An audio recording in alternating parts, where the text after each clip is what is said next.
ท่านผู้ชมอยู่ที่หอพิพิธภัณฑ์ไก่สอนพรหมวิหารได้มีพิธีเปิดงานวางแสดงรูปภาพภายใต้หัวข้อผลสำเร็จการปกปักรักษาและสร้างสรรค์พัฒนาประเทศชาติติดพันกับชีวิตและภารกิจการปฏิบัติของประธานไก่สอนพรหมวิหารขึ้นอย่างเป็นทางการให้เกียรติเข้าร่วมเปิดและตัดแถบผ้าโดยสหายทองลุ้นศรีสุริตเลขาธิการใหญ่ประธานประเทศแห่งสาธารณรัฐประชาธิปไตยประชาชนลาวมีบรรดาสหายกรรมการกรมการเมืองส่วนกลางภาคเลขาธิการส่วนกลางภาคกรรมการส่วนกลางพร้อมด้วยสมาชิกพรรคพนักงานเข้าร่วม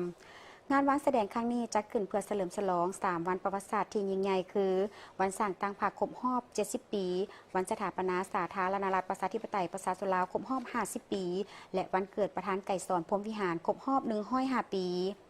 ตลอดระยะ50ปีผ่านมาประเทศชาติของพวกเขาได้ผ่านพาเส้นทางแห่งการพัฒนาที่เต็มไปด้วยการเปลี่ยนแปลงอันใหญ่หลวงในแต่ละระยะภายใต้การนำพาของภาคประชาชนปฏิวัติลาวโดยแมนประธานไก่สอนพรหมวิหารเป็นผู้นำหน้าและหุ้นสืบทอดแต่ละสหายจนถึงปัจจุบันโดยเฉพาะแนวทางการเปลี่ยนแปลงใหม่ซึ่งเห็นว่าประเทศพวกเขาได้บรรลุผลสำเร็จที่น่าภาคภูมิใจในหลายโครงเขตงานวางแสดงรูปภาพภายใต้หัวข้อผลสำเร็จการปกปักรักษาและสร้างสรรค์พัฒนาประเทศชาติติดพันกับชีวิตและภารกิจปฏิบัติของประธานไก่สอนพรหมวิหารประกอบมี2ภาคใหญ่คือภาคที่1ชีวิตและภารกิจปฏิบัติของประธานไก่สอนพรหมวิหารแต่ปี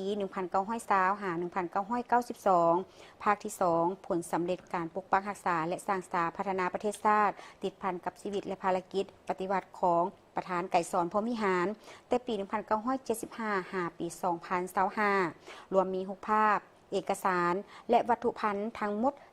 334ชิ้นที่นำมาวางแสดงในครั้งนี้